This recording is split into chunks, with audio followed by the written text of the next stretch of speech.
Hello, my name is V.L. Walter. I want to welcome you to another presentation in Why I Am Not. And the presentation today is Why I Am Not a Hindu.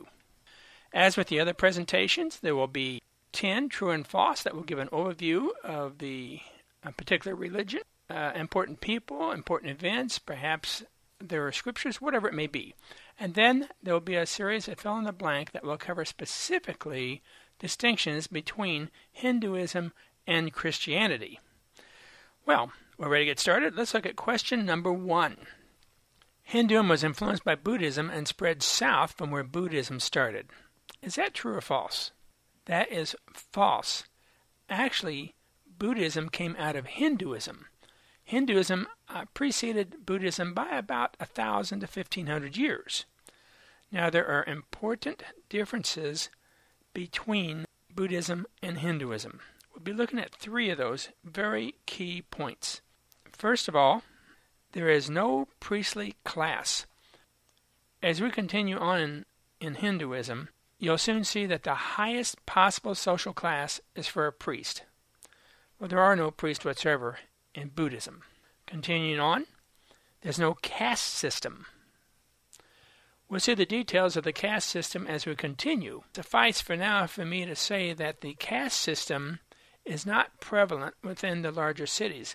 But once the larger cities, the metropolitan areas are left, the caste system is very alive and well in India.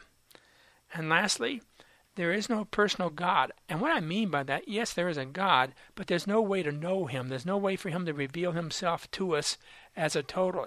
He is absolutely transcendent. There's no way to communicate with him. Very important differences between Buddhism, which has no God at all, and there is a God in Hinduism, just there's no way to really know who that is. Moving on to question number 2. Brahman, Brahma, and Brahmin are various spellings for the priestly class. You may have seen these words before. Is that true or false? It is false. Brahman is the ultimate being. In the last slide, when I mentioned there's no personal God, that God who is not personal with us is Brahman. He's without question the ultimate being that there is. Now, in contrast to that, and this is a little hard for us to understand, Brahma is a manifestation of Brahman. We can look at it this way. There's no way to know me totally personally. But let's say you have a photograph of me. It might have been a photograph when I was doing something. Perhaps I was playing a sport.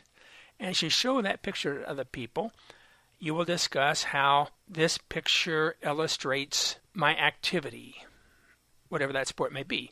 Perhaps another person has a picture of me that has me when I'm really angry about something. And as a person would look at that picture, they would say, oh, VL, whoever he is seems to be an angry person and he's upset about this or that.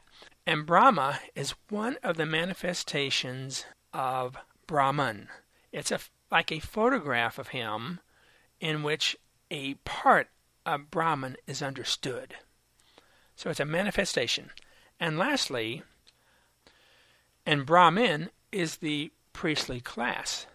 We looked at the last slide where the priestly class was the highest social order that a person could be in within the Hindu system. Brahmin is a name for that priestly class. Let's move on to the next one.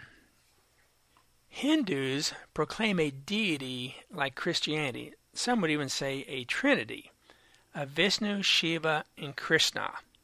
You may have heard those names before. Is that true or false? It's one of these that is false, maybe halfway. It's a true-false type question. Actually, if there is a trinity of any sort, it is Brahma, Vishnu, and Shiva. Those are the 3 primary manifestations of Brahman. Brahma, Vishnu, and Shiva. Now Krishna, who I have listed up in the header, he's an avatar of Vishnu. And what is an avatar? A manifestation.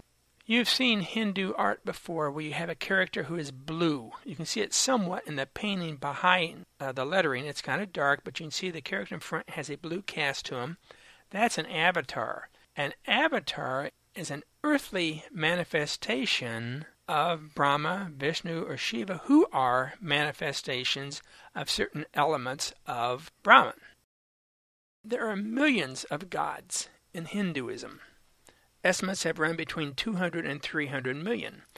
And all of those gods that they have are various ways of understanding Brahman, just like photographs.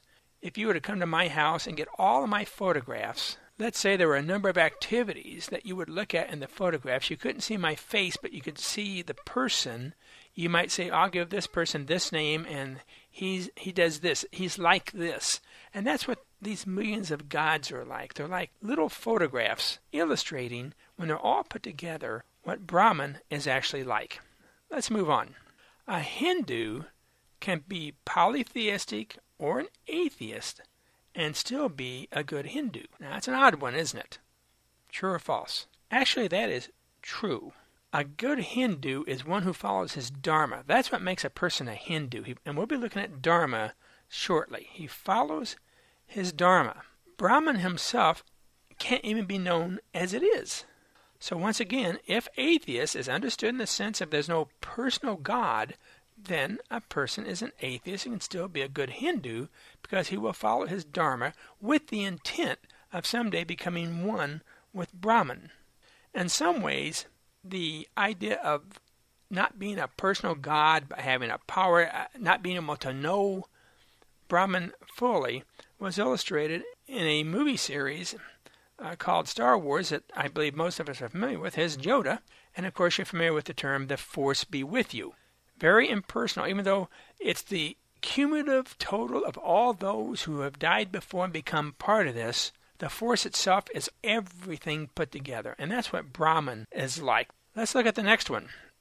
Samsara, as in Buddhism, is the cycle of life, death, rebirth, death, until union with Brahman.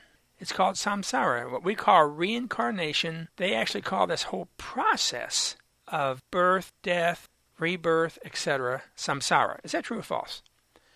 That is true. By following their dharma and creating good karma, the person will advance in their caste when reborn. That is true.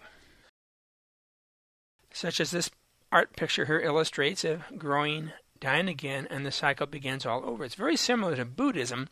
The difference, of course, in Hinduism is that when they're reborn, it's the same soul that's being reborn, the same personality, although the person may not remember the events that went on before. Whereas in Buddhism, it's not quite that same way, just a different way of looking at samsara. Our next one. Karma is the same as fate. If you watch the Buddhism series, then you know the answer to that.